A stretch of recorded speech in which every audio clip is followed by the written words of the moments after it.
Welcome everyone to this webinar about Copilot for Microsoft 365. I'm Thomas Vochten. I'm a technology evangelist and Microsoft MVP. I'm working for the Kronos Group, and I'm joined today by Pieter Beéck from The Flow, whom I will be asking lots of questions about this wonderful new technology. Pieter already has more than 100 days of hands-on experience with Copilot, so he's absolutely the right person to ask what it is and how to get started.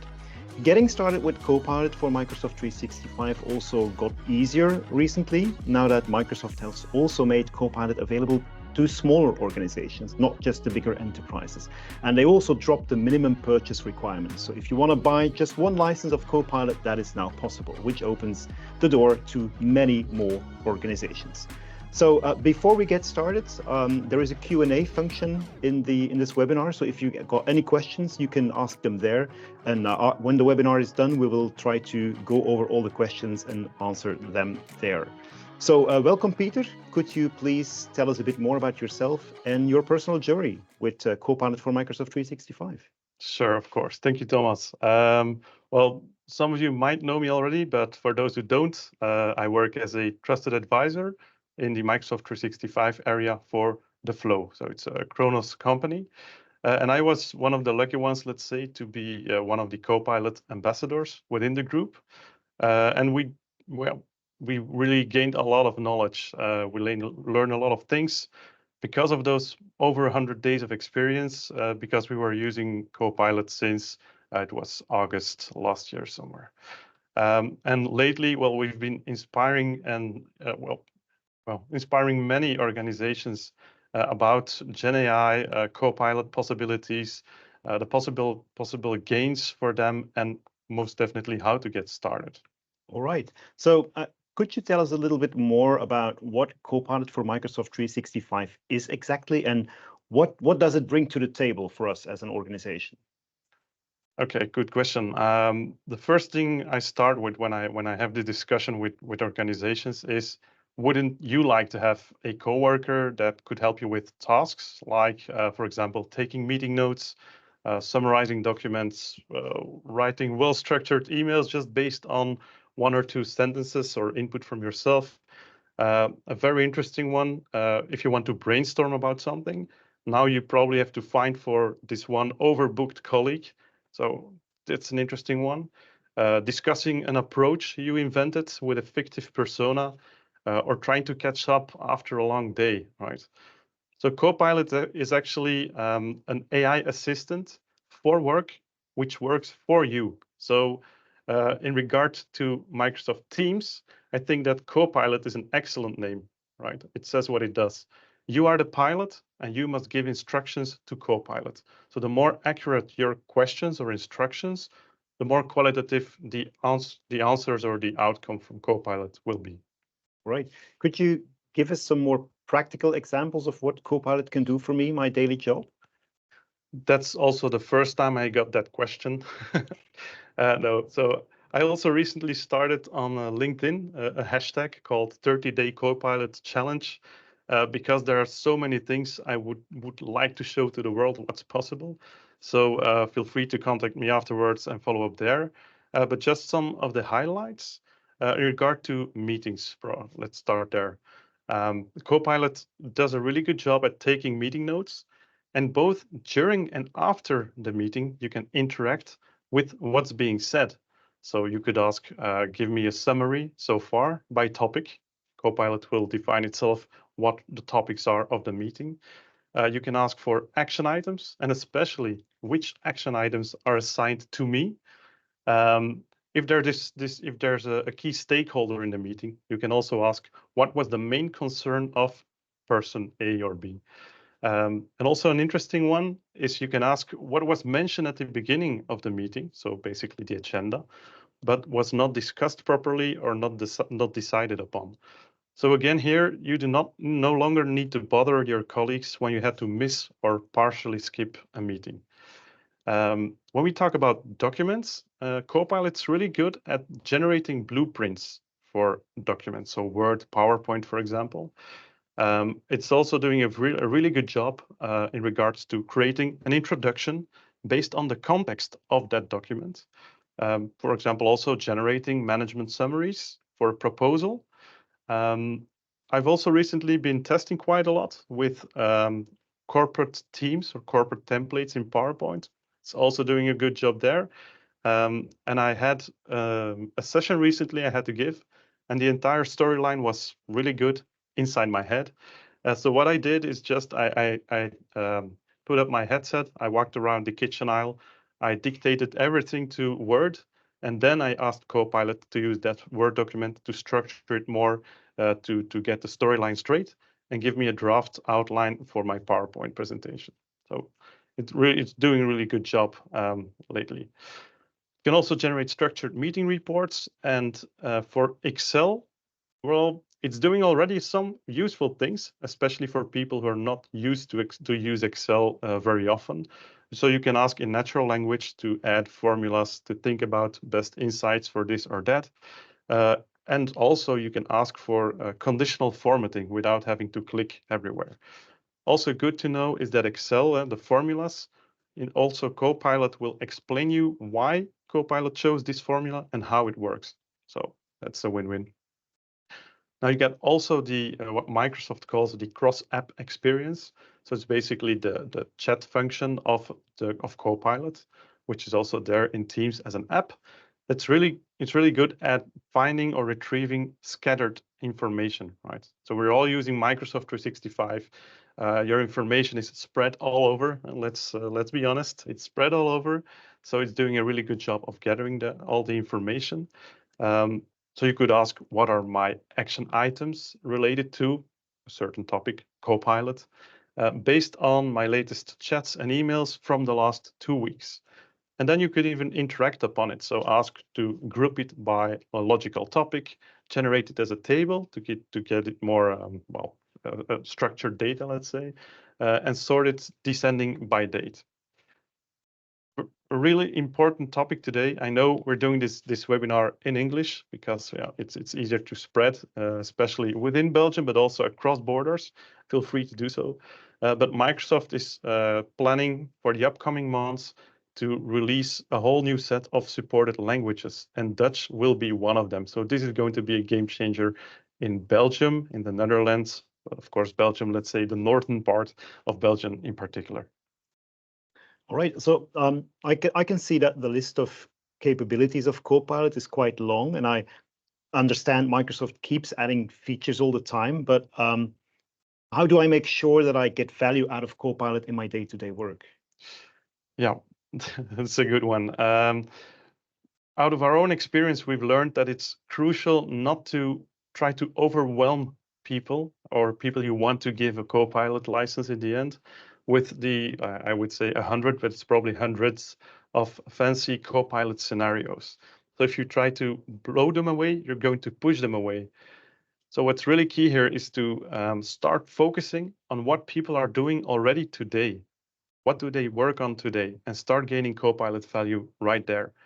So it's crucial to identify the big categories or the types of work. And you cannot do that for them. Don't try to, you can't. Just ask that to the people who are willing to or wanting a Copilot license. So they should just ask themselves, where do I spend the most of my time on a day-to-day basis? Is it in meetings? Am I writing a lot of content, generating PowerPoint presentations, running behind all of my emails, which are hard to catch up with?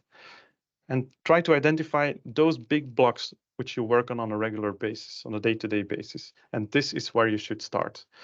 Now, if you set it up correctly within the organization, you're probably going to have a center of excellence for Copilot. And they can also help you together with a group of ambassadors or champion network, which is also part of our approach, to map certain hero scenarios just for them to focus on that part where they could gain benefit from Copilot immediately. You know, of course, I'm probably also going to, let's say, draft documents once in a while, but you can focus on that later on once you get the hang of it. Right. Yeah, all right. What would you consider to be the biggest benefit of Copilot or the biggest benefits? I think first of all, as an organization, you hire or you try to hire the best, smartest, well-educated, and well, most likely also expensive people to do great or complex work for you. Now, we see that unfortunately today, a lot of them are spending too much time on repetitive tasks, continuously trying to find the right information from the right place, the right content, drafting long reports or gathering content and drafting long reports upon it from A to Z, trying to catch up on missed emails, meetings, chats. Now, with Copilot, you could get that time back. So to make it really clear, I'm just going to say this once, but this is really a key topic. You don't save money with Copilot, but you win time allocation. So personally, I did some tracking here and there the last couple of months, but also weeks because things are changing. Copilot saves me 3 up to, let's say, 4 hours per month. And that's quite a lot. But just imagine if you could scale this to an entire team, let's say of 25 people, right? If they all would save 4 hours per month individually, that's 1,200 hours or 150 days on a yearly basis. So if you do this on a team basis, it's easier to accumulate that time and reallocate that time. So you could invest it or reinvest it to improve the quality of your current products or services, start that new R&D project which you never got to. A really important one, invest more in better client relationships, because those things all together would give you or gain you more competitive advantages. Another one, a critical one I also always try to mention is to use it to increase employee happiness. Again, repetitive tasks, all of those things nobody likes. It's important. Copilot has an impact on that, on employee happiness.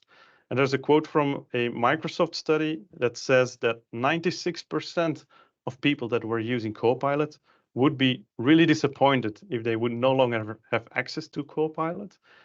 But what's more important from that study is that 40%, so almost 1 on 2 employees, they say that access to Copilot would actually influence their choice of employer. And that's an insight I didn't hear of before. Yeah, it's a good thing to hear that you mentioned the last thing of employee happiness, because often I feel that people are focusing too much on the time being saved, and we don't want people to work harder necessarily. We want people to work better, and I think that Copilot probably, if I understand it correctly, will benefit that greatly. I was also wondering, how exactly is Copilot integrated into the broader Microsoft 365 ecosystem and applications? Yeah, that's an interesting one, because as you know, there are a lot of AI enablers or well, AI solutions out there, right? I could just name drop ChatGPT because everyone knows it, but it doesn't live inside of your organization. It's an additional tool. You have to go there, you have to move your data, and it's probably not very secure. But let's just focus on Copilot. Microsoft Copilot is embedded in almost every Microsoft 365 application today. And if not already, it's probably going to be there tomorrow. Sometimes as a side pane, in Word, for example, it's inline embedded. In Microsoft Teams, you also have it as a separate application. So it's really hard to ignore. It's really there directly in your Microsoft ecosystem. Now, by default, it only uses, and really important, it only uses your organizational Microsoft 365 data. But if you want, and that's a specific use case, obviously, it can be extended through plugins to, let's say, CRM, ERP, or other validated content sources like policies, intranets, quality management systems, and others. Yeah, it's something intriguing. You talk about integrating data into Microsoft 365, but that automatically brings me to, I think, a worry that many organizations have about security. Do we need to worry about security when we're working with Copilot? You always need to worry about security, obviously, but Copilot is only by default using the Microsoft graph. So I call it a bit the brains of your Microsoft 365 environment. So it knows who you are. So it knows you are Thomas. It knows what content you have access to, your emails, chats, documents, even SharePoint sites or pages, calendar, items, contacts, and so forth. So it only uses data that is already accessible. And this is also why information management and information governance is key. So just imagine Copilot has access to all of that data, but it doesn't know by itself what is relevant or irrelevant data, what's old, what's draft content. So basically, garbage in, garbage out principle. So it's also important. I sometimes hear things about, oh, now Copilot is going to surface a lot of things that shouldn't be out there. So just making it very clear, there's no security breaching or whatsoever, but it does surface a lot of data. So we came also with an approach. We can elaborate on this further, maybe outside this webinar, to identify things like oversharing older data, how to focus on which content to offload to an archive to, well, to correctly be able to use Copilot.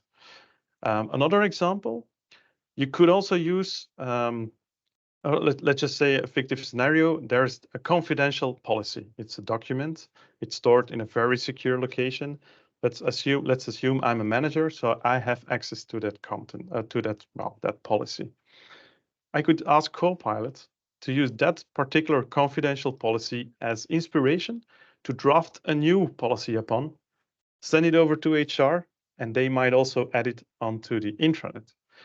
Now, when you work with information protection and you add sensitivity labels to documents, this is really good for Copilot because now Copilot knows that this document is really sensitive. And it will also take into account it's sensitive, and the outcome that it will generate will also have that same sensitivity label applied to it. So that's a really cool feature, I think. Another question I get a lot in regards to, well, security or where's my data going to or processed. Well, keep in mind that Microsoft is taking into account your geolocation of your tenant, so of your environment. That's what they call the Microsoft 365 service boundary, right? What's in the name, but that's how it's called. So if you're in Belgium, your data remains in the Western Europe area. And I think, if I'm not mistaken, that will be either in Sweden or Switzerland, where your prompts are being, processed. Right. Yeah. All right. Last but not least, because we've got, I think, 1 or 2 minutes left, the big question: how can my organization get started with Copilot for Microsoft 365? That is the 1 million question, $1 million question indeed. We know out of our talks, discussions, experience, that every organization has its own plan in regards to Copilot. They have different expectations, or they also might have a different Copilot journey, because some of them have tested things, for some of them it's really brand new. And therefore, we have 3 ways or 3 approaches to get very concretely started with Copilot. And we have just split it up like discover, validate, and scale. So the first one, discover. The good thing about the discover approach is that you, as an organization, you do not need to buy any Copilot licenses. So this is for the organization that say, sounds interesting, or I get questions from our C-level. How could we benefit as an organization from Copilot? So this is what we call our discover phase. We have an entire approach for it. I'm not going to go through all of these details, but as you can see, we don't start from the technology. Copilot track itself is not a technological track, right? So keep in mind, we take into account to gather together with you the goals and benefits of your organization and try to map it on what Copilot could deliver as value. We have sessions regarding what we call the art of the possible, so demos, use cases, and we also try to detect the relevant use cases for your organization, together with, and that's on the third step here, what we call workforce segmentation. So don't try to map all of the use cases to a generic population within your organization. We will help you with that. And finally, you will get a step, a next step plan or a roadmap. We also got a budget sheet on this. So it's 5K for this entire track. For you as an organization, approximately it's 2 days of workshops and sessions. And the really important topic here is it's in the right corner. Many organizations, and they might not know it, but they might be eligible for what Microsoft calls built intent workshops. So basically funding. So it is possible. So please let us know. We can check with Microsoft whether or not your organization is eligible. So basically, you would get it for free. The second approach is the validate approach.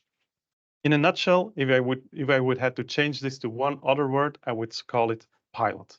So finally, we can pilot Copilot, right? Because here we take into account a maximum of 50 people with Copilot licenses. We also have some steps of the discover phase, but here we go a really big step further because we're going to pilot.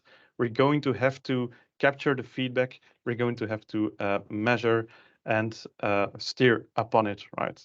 So this is like the full-blown picture. You have to buy as much licenses as you want to buy for a pilot, and together with us, we can guide you through it to have a successful journey of Copilot. Here we ask for 10K. Again, many organizations are eligible for it, so please let us know. The key difference here with the previous one is that we expect you to buy a number of licenses for your pilot group for Copilot. And the last one, that's what we call, it's our scale approach. It's really a full-blown picture.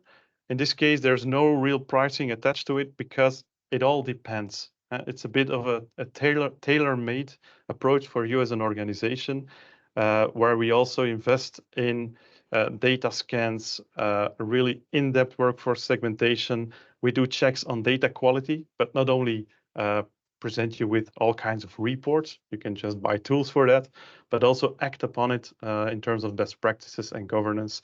So the entire roadmap will be defined and is completely dependent on this first phase together with you. So again, there's a pricing at request, obviously, because we don't know exactly the scope yet for that track. All right, Thomas, any final words, closing remarks? Yeah, thanks for the for guiding us through the wonderful world of Copilot. I would say Copilot for Microsoft 365. I learned a great deal. If you want to get started or need any assistance in preparing or rolling out Copilot in your organization, be sure to reach out to Pieter and the Flow. And with that, I want to thank you for your attendance and for being here. If you've got any questions, you know where to find her, but you can also go to the Q&A to ask some questions if you want to. Thank you very much.